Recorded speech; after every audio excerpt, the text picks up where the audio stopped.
Hello my Photoshopping friends, and thanks again for joining me in another video adventure. For this tutorial, I'd like to keep it pretty short, so I won't be explaining too much into the tools that I'll be using, so prior knowledge of Photoshop and Illustrator will be needed to follow along. The source file needed for this tutorial will be able for download at my site, agostillo.com. I'll post the link within the description. To get started, I already pre-cooked everything here. As I said, I'm going to be running through this rather quickly, so a lot of the work is already done. I'll just go ahead and explain each steps to you rather than doing everything from scratch. First things first, you need to go into Illustrator, open up Illustrator. You take your type tool, you type in the word red, all caps. But what's important is if I click on here, you notice color is not totally black, because what we're going to be doing is playing with colorizing or a grayscale, so you can't have this pure black or pure white. I'm using a black value in my CYMK. I'm using the K value at 80%. Okay, so you set your K value at 80%. You type in your word red. After that, you go to Effect, 3D, Extrude Bevel. I'll show you my values here. If I click on this, here's my value: 59 degrees, negative 24 degree, and 90 degree. Now, your extrude depth at 15 points. You don't want it too much. And if you notice down here, to view or unview that area, you just click more options, and we're going to add our custom shading. So in the custom shading, again, CYMK value is 000, K value is 10%. Okay, now once that's set up, you click OK, since mine's already done, and you should have something looking like this. And from here, I'll just grab and drag this over into Photoshop. But again, I already have that there, so I'm gonna just show you steps from there. Okay, I'm gonna go uncheck all these steps. So once you got this in here, what I did from here is I basically hold on my control key and click on that layer, and it's gonna fill that layer up. Okay, and then holding on the Alt key, I'm gonna zoom in here using my scroll wheel. Hold on the Alt key. Make sure you select the wand tool. Make sure you're actually on the layer. Hold on the Alt key, and we're gonna subtract. So all I'm doing is subtracting the face of my type, only the face. And once my face is subtracted, then I could go ahead and close that out. Okay, now once we have our selection made, your adjustment layer, we're going to choose solid color. Okay, and I'm gonna add a color value of D0 3232. That's my hexadecimal value. Or if you're using CMYMK, it's 12% cyan, 95 magenta, 89 yellow, and 3% black. Okay, now once you got that, you click OK, and then now you can see our graphic is starting to take shape, right? Okay, and that's basically how I got this layer. I'm gonna go ahead and delete that. So from here, I just change my opacity value to 30%. Okay, and we're going to be left with that. And from here, what I did was add that cool red shadow, as if there is light shining through from the top of the text. How I did that was if you hold on the alt key, you could drag that layer down. I'm gonna go ahead and create a new layer. Hold on the shift key, select the layer below it, and just merge these layers. So now I have a copy of that bottom layer. Okay, and then from here going to filter, blur, Gaussian, motion blur, and at an angle of -47 is what you need. The distance is max, just 999. Okay, you select OK, and you should have something that looks like this. All right. I made a mistake here because if you notice, this one is a little bit faded. What I did was I didn't increase the opacity on here. So if you're going to do it, carry that all the way up, and then duplicate, and so on and so on. So again, here's what we got. I'm gonna go get rid of this, and after you get that blur action going, what I did from here is I just added a layer mask from the bottom right here onto my my blur area. And once I add my layer mask on there, I go back to my original font, which is this. I select that, and I mask away the areas that I don't want affected by that blurred layer. Okay, so you mask that out, deselect, and you grab your brush and you just paint away black. And make sure you're using a soft brush. Make sure you're on the mask, and just paint away the areas that you don't want to show up. Okay, like in here, for instance. So just get rid of that. Okay, now if you you could go ahead and duplicate that layer, and you could also add even more shadowy effect to this. If you could play with the opacity. I like to it's just a personal taste, but if my light source is here, you want to keep this layer a little bit lighter than this area. Okay, it makes it a little bit more believable. And all I did was just duplicate this layer, the mask out area. These are the areas that I don't want affected by this blurred area. So in order for me to do that, I just hold on the control key and select these pieces. Hold on the shift key. You could select as many pieces to this as you wish. Okay, undo that. I hope that made sense to you guys. Now we're moving on to our next step, and that is to bring in our type layer. Go back to Illustrator. Again, we're just gonna type in the word type. Okay, so you type in type. These are all lower cases. The difference with type is the gray value. Now we want our face to be 20. Okay. We use the same exact values on the angle, the 3D angle, which is 59 degree, -24, and 9 degree. The extrude is 15, and again, if you're not seeing this lower part, you just click where it says more options. Our shade and color is black.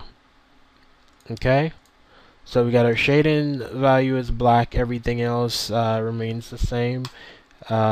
Once you're done, again, you're gonna drag this over into Photoshop, and when you're in Photoshop, you want to position where you like it. Okay, and this is where I placed mine. That's where this piece right here comes in, because if you notice, it's already cut out. So if this piece is added, all I did was made a selection eye here, and I just filled the mask in that selection with black. Okay. Now on to our next steps. Okay, we use the same method of filling this selection with this time we filled it with black. So what we need is, here we are, create a new layer, right? Fill that layer with black, deselect that, we don't really need to see that anymore. Okay, and from here, filter, blur, motion blur, and there you would have it. Okay, and once you have that, go ahead, delete this. Once you got that, what I did again, create a mask and mask out the areas that I don't want. And for the text itself, I just hold on my control key, selecting that area. So let's say I didn't want these area to be shown, then I could fill that area. But it's it doesn't take away from anything, so I just left it there. And I want to make sure I don't get rid of some of the shadows that needs to be there. Okay, now what I did here is just add that light effect as if there are light coming in. So how I did this, created a new layer, using my elliptical marquee tool, draw me a circle, fill my circle with white, go to filter, blur, Gaussian blur. You want to adjust it based on just a value that you could work with. So let's say something like this. Select OK, then go to filter, motion blur, and you get the idea, using the same angle. And then you would click OK. Now once you're done, you could just drag this where you want. Okay, so now we get that somewhat of a light effect. To do it to the other side, you could duplicate this, Control J, would duplicate, go to Edit, Transform, and flip horizontally. Now we got it on the other side. Okay, that's just the gist of that. Go ahead and delete that. Now that's one side, and then there's my other side. Now to finish up this effect,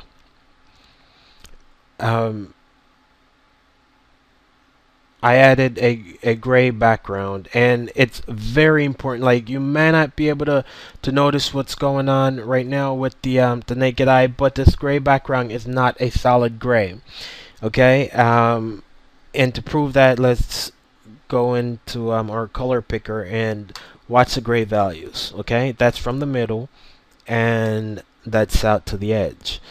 Okay, the value from the edge is what you need for your it's going to be a foreground value, right? So you'd say click OK. That's a value of, I'm sorry, A, B, A, C, A, F. So that will be your background value, and C5, C6, C8, roughly around there. Like, I'm just winging it now because I don't remember exactly what value I'd use, but let's just say we click OK, right? So the lighter value you need to be your foreground, the darker value background. Then we're going to select our gradient tool. You want to select your radial gradient. Okay, so radial gradient selected, gradient tool selected. Click out. I'm gonna bring these back in. Okay, this is where we're at so far. So from here, click out to where you'd want to say your light source would be hitting the most. I guess for me it's somewhere right here. So, and you notice do you notice what's going on? Okay, you need that gradation for the next step, and that's how I created my background, more or less. I have my background created. Next, I'm gonna add my color to my background. Now, you're not gonna get this nice gradiated color if you don't follow these steps.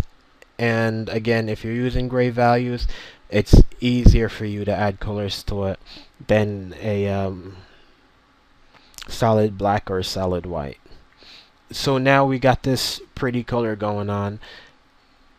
Notice the type layer is not really affected because it's on top of everything else, and the other layers are pretty much either filled with their own color or their opacity value is low enough to pick up the color from the background.